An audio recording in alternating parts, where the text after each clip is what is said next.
Isa sa mga person of interest sa kaso ng pangdurukot sa Amerikanong vlogger na si Elliot O'Neill Eastman ang nagpadala na raw ng surrender feelers. Ayon yan sa Philippine National Police. Sa press briefing sa Camp Crame, sinabi ni PNP spokesperson Brigadier General Jean Fajardo na nakikipag-ugnayan ng naturang person of interest sa mga otoridad noong linggo. Gayunpaman, hindi pa tiyak kung siya nga ba ay ituturing na suspect o saksi.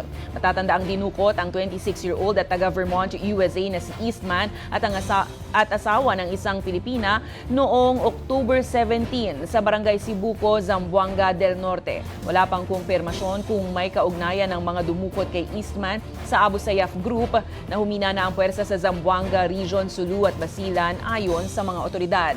Wala pa ring hinihinging ransom ang mga kidnappers.